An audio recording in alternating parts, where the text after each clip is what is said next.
साथियों नमस्कार, आप सभी का हमारे इस YouTube चैनल राजविका एकेडमी में बहुत बहुत स्वागत है। साथियों, शिक्षक पात्रता परीक्षा संबंधी शिक्षा शास्त्र एवं बाल विकास के इस वीडियो के सेकेंड पार्ट में आपका बहुत बहुत स्वागत है। साथियों, पिछले भाग में आपने शिक्षक पात्रता संबंधी शिक्षा शास्त्र एवं बाल विकास के कुछ महत्वपूर्ण और परीक्षा में आने वाले प्रश्नों के हल यहाँ पर देखें। यदि आपने हमारे इस वीडियो का फर्स्ट पार्ट नहीं देखा है तो आप हमारे चैनल पर जाकर आसानी से देख सकते हैं। यदि आपने हमारे चैनल को सब्सक्राइब नहीं किया है तो सब्सक्राइब कर लें ताकि आने वाले सभी वीडियोस आप तक आसानी से पहुंच सके। तो साथियों, चलिए शुरू करते हैं आज का सेकंड पार्ट।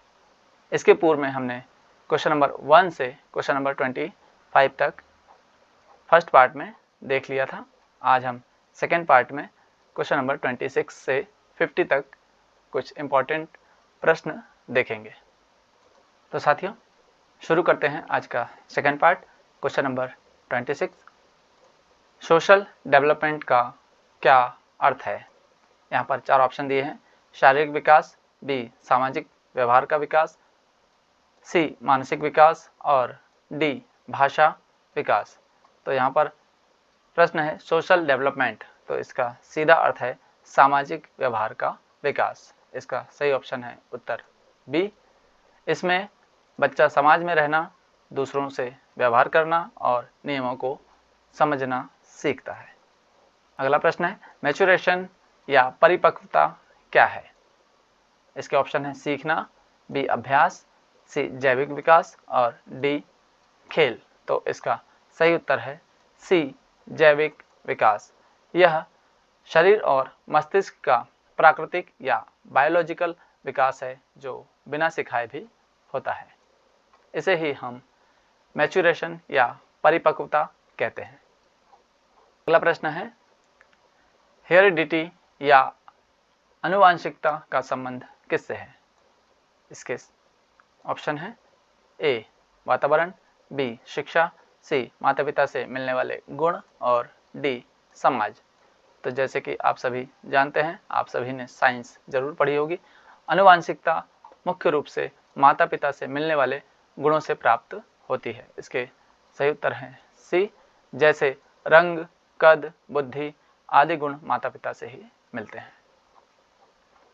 अगला प्रश्न एनवायरनमेंट या पर्यावरण क्या है। इसके ऑप्शन है केवल परिवार, केवल स्कूल, सी आसपास का पूरा वातावरण और डी केवल मित्र। तो साथियों, जैसे कि आप सभी जानते हैं, एनवायरनमेंट या पर्यावरण का सही अर्थ होता है आसपास का पूरा वातावरण। तो इसका सही उत्तर है सी, परिवार, स्कूल, समाज सब मिलाकर पर्यावरण बनते हैं। अगला प्रश्न है ऑब्जर्वेशन मेथड क्या है। इसके ऑप्शन है सुनना, बी देखना और नोट करना, सी पढ़ना, डी लिखना और इसका सही उत्तर है बी देखना और नोट करना। इसे ही हम ऑब्जर्वेशन मेथड कहते हैं। इसमें बच्चे के व्यवहार को ध्यान से देखकर अध्ययन किया जाता है। अगला प्रश्न है इनसाइट लर्निंग किसे कहते हैं। तो इसका जो सही उत्तर है, इसके ऑप्शन देख लेते हैं। पहला थॉर्नडाइक, बी स्किनर, सी कोहलर और डी पावलोव। तो इसका सही उत्तर है कोहलर। इनसाइट लर्निंग जिसका प्रतिपादन किया था कोहलर ने, वुल्फगैंग कोहलर ने बताया कि अचानक समझ आने से सीखना होता है।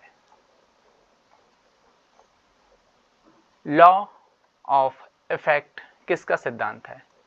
तो साथियों, जैसा कि आप सभी जानते हैं, लॉ ऑफ इफेक्ट थॉर्नडाइक का सिद्धांत है। इसमें एडवर्ड थॉर्नडाइक के अनुसार सुखद परिणाम वाले कार्य दोहराए जाते हैं।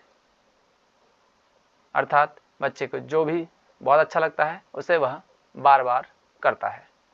नेक्स्ट क्वेश्चन है ऑपरेंट कंडीशनिंग किससे संबंधित है। तो इसका सही उत्तर है B Skinner. B F Skinner ने व्यवहार को रीइंफोर्समेंट से जोड़कर समझाया है। अगला प्रश्न है डिस्कवरी लर्निंग किसने दिया। इसका सही उत्तर है बी ब्रूनर। यहाँ पर जेरोम ब्रूनर के अनुसार बच्चा स्वयं खोजकर सीखता है। अगला प्रश्न है, मॉरल डेवलपमेंट का सिद्धांत किसका है? तो इसका सही उत्तर है सी, कोलबर्ग।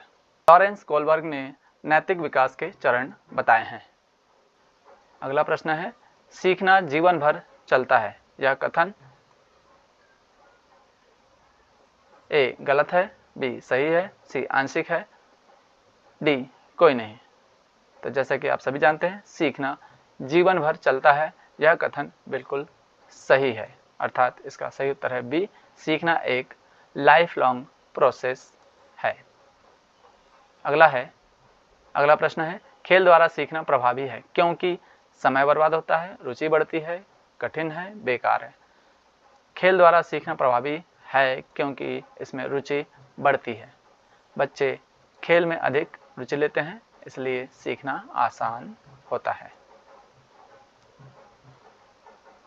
अगला प्रश्न है, सभी बच्चे समान होते हैं, यह कथन है बी गलत। हर